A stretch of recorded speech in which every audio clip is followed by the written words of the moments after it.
से नहीं हूँ, एजुकेशन के फील्ड से नहीं हूँ। मैं एक कलाकार हूँ, एक आर्टिस्ट हूँ, एक क्रिएटिव इंसान हूँ। और आप लोग बेहतर जानते हैं एजुकेशन के बारे में। इतने साल से आप एजुकेशन चला रहे हैं। पिछले कुछ साल से मेरा अनुभव हुआ है, चूंकि मैंने कुछ फिल्में की हैं। एक फिल्म थी तारे ज़मीं पर, और अभी हाल ही में मेरी जो फिल्म आई है 3 इडियट्स, ये दोनों फिल्में एजुकेशन के टॉपिक पर हैं। तो लिहाजा मैं इस वजह से मैंने काफ़ी रिसर्च की एजुकेशन के ऊपर, और कुछ चीज़ें मेरे सामने आई हैं और वो चीज़ें मैं आपके सामने रखना चाह रहा हूँ। आज यहाँ पेरेंट्स हैं, एजुकेटर्स हैं, टीचर्स हैं, बच्चे भी हैं। हो सकता है पता नहीं मैं कितना सही बोल रहा हूँ, गलत बोल रहा हूँ, लेकिन मेरे कुछ विचार हैं जो मैं आपके सामने रखना चाहूँगा एजुकेशन से जो जिनका संबंध है। और वो ये कि सबसे पहले तो हर बच्चा खास होता है। ये मैंने डिस्कवर किया अपने रिसर्च में। हर बच्चा खास होता है। हर बच्चे में हमारी तरह, आपकी तरह और हमारी तरह, हर बच्चे में कुछ ना कुछ काबिलियत होती है, कुछ ना कुछ कमजोरी होती है। मुझ में भी कमजोरी है, काबिलियत है। आप में भी कुछ ना कुछ काबिलियत और कमजोरी है, और हर बच्चे में कुछ ना कुछ कमजोरी और काबिलियत होती है।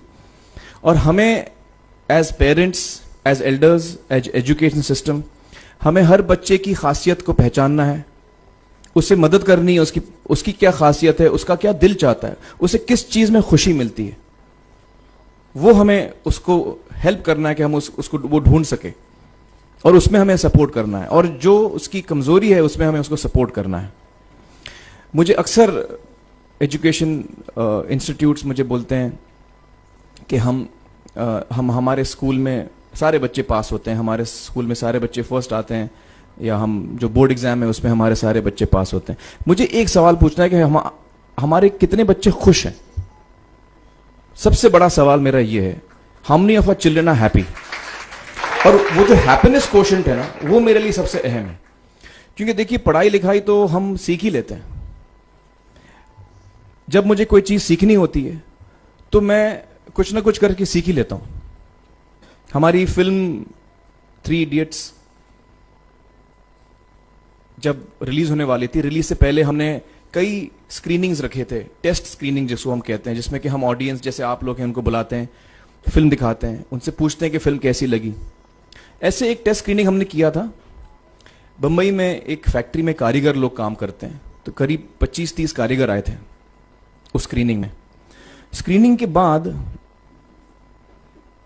उनका एक कारीगर था, उसने मुझसे एक सवाल पूछा। उसने मुझसे ये पूछा, आप लोगों ने फिल्म देखी है 3 इडियट्स?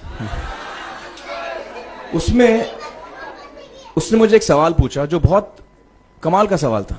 उसने मुझे ये सवाल पूछा कि सर, पिक्चर के अंत में हमें पता लगता है कि आप तो रणछोड़ दास थे ही नहीं, रैंचो तो थे ही नहीं आप, तो सर्टिफिकेट तो आपको मिला नहीं, वो तो जावेद जाफरी को मिल गया।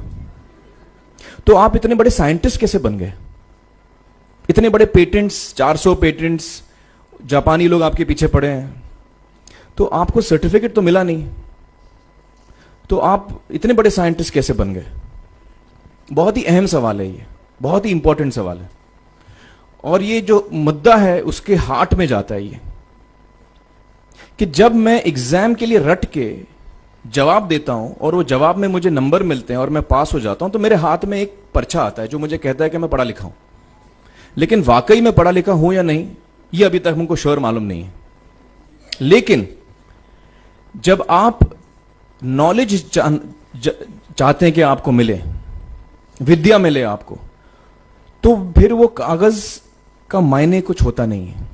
तो मैंने उसको जवाब में 2 सवाल पूछे। मैंने बोला उसको कि भैया, आपको क्या लगता है मैं अच्छा एक्टर हूं? उसने बोला हाँ, देश भर में आप सब लोग मानते हैं आपको, आप अच्छे एक्टर हैं। मैंने उससे कहा कि भैया, मेरे पास कोई सर्टिफिकेट नहीं है जो कहता है कि मैं अच्छा एक्टर हूं। मेरे पास कोई कागज नहीं है जो मुझे बोलता है कि मैं अच्छा एक्टर हूं। मैंने फिर उससे एक सवाल पूछा कि मैंने सुना आप बहुत अच्छे कटर हैं, आपके जो बॉस मुझे बताते हैं कि आप उनके मेन कटर हैं और आपकी बड़ी इज्जत करते हैं वो। आपके पास कोई पर्चा है, सर्टिफिकेट है जो मुझे बताता है कि आप कटर हो? उसने बोला नहीं सर। तो मैंने बोला आपका जवाब आपको इधर ही मिल गया। Education is beyond marks, education is beyond grades, education is what you learn. और मेरी इच्छा है कि हिंदुस्तान में हम एजुकेशन को इस नजरिए से देखें कि हम अपने बच्चों को वाकई शिक्षा दें। और शिक्षा हम खुशी से दें, क्योंकि शिक्षा में सिर्फ ज्ञान नहीं होता, शिक्षा में एक और चीज मिली हुई होती है, वो ये है कि हम अपने बच्चों को डेवलप करते हैं एज ह्यूमन बींग्स। आगे चल के वो जिंदगी में अच्छे इंसान बने, आगे चल के वो अपने पैरों पे खड़े रह सकें, आगे चल के वो इज्जत की जिंदगी जी सकें, आगे चल के वो दूसरों के बारे में ध्यान रखें, आगे चल के वो किसी के चेहरे पे मुस्कुराहट ला सकें, आगे चल के वो किसी की मदद कर सकें। This is what we should develop of our children. ये मेरी फीलिंग है। मैं जहां भी देखता हूं, ये मेरे साथ भी हुआ है जब मैं छोटा था। जब से हमारे बच्चे छोटे होते हैं, जब से बच्चे पैदा होते हैं, बच्चा घर आता है, हम बच्चे को पूछते हैं भाई मार्क्स कितने मिले, फर्स्ट आए कि सेकंड आए? वो बोलता है सेकंड। सेकंड आए तो अरे फर्स्ट नहीं आए, डांट पड़ती है उसको। जो बोलता है मैं 10th आया तो उसकी तो हालत ही बुरी हो जाती है। बच्चे को लगता है यार ये फर्स्ट आना बड़ा जरूरी है। उसको रेस में हम पूछते हैं तुम रेस में फर्स्ट आए कि सेकंड आए? में हम उसको बचपन से, जब से वो केजी लोअर केजी में होता है, जब लोअर केजी में रेस होती है, चमचा मुंह में लगा के उसमें नींबू डाल के भागते हैं। उसमें भी हम बच्चे को पूछते हैं अरे मेरा बेटा फर्स्ट आएगा, ला ओ बेटा मेरा फर्स्ट आना, मतलब पेरेंट्स चिल्ला रहे हैं बेटा भागो, मतलब नींबू लेके भागो। तो उसमें होता क्या है कि बच्चे को लगता है कि यार ये बड़ा जरूरी है। मेरे पेरेंट्स को हमेशा, मेरे पेरेंट्स मुझे एक ही सवाल पूछते हैं, मैं फर्स्ट आया कि नहीं। उसके जहन में ये बात बैठ जाती है कि मेरे को अव्वल आना है, मेरे को कंपीट करना है, मेरे को बाकी लोग से आगे निकलना है। टीचर्स भी यही सवाल उसको पूछते हैं आमतौर पे, मेरे साथ हुआ है। होता क्या है कि जब वो बच्चा 21 साल का होता है तो वो बड़ा सेल्फिश हो जाता है, और उसको सेल्फिश हमने बनाया, हमारे सिस्टम ने बनाया। वो अपने बारे में सोचता है और किसी के बारे में नहीं सोचता, क्योंकि यही हमने उसको ट्रेन किया बचपन से। बचपन से हमने उसको यही ट्रेन किया कि बेटा तुम पहले आना, बाकी सब लोग को भूल जाओ। तो जब वो नौजवान बनता है तो उसका नजरिया सोसाइटी की तरफ यही हो जाता है कि भैया मुझे आगे बढ़ना है, बाकी सब बाय हुक और by crook I must succeed, I don't care about anybody else.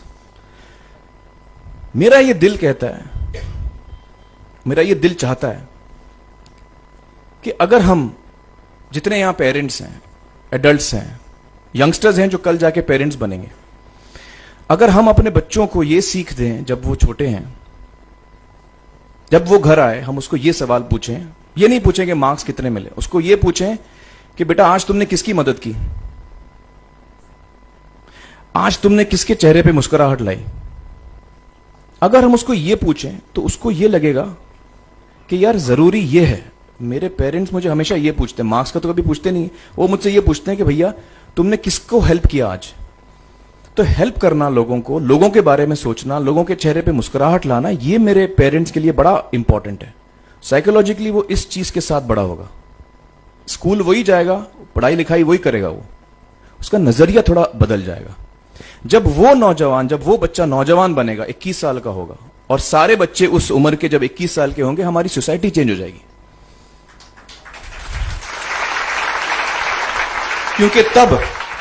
क्योंकि तब हमारी सोसाइटी में ऐसे नौजवान होंगे जो खुद के बारे में नहीं सोच रहे, दूसरों के बारे में सोच रहे हैं। तो मुझे लगता है कि सबसे बड़ी चीज जो हमारे एजुकेशन सिस्टम में मैं देखना चाहूंगा, जो मैंने अपने स्कूल लाइफ में नहीं देखी, कि हमको ये अहमियत इस पे दी जा रही है कि हम अपने आसपास के बच्चों को कितना हेल्प कर रहे हैं।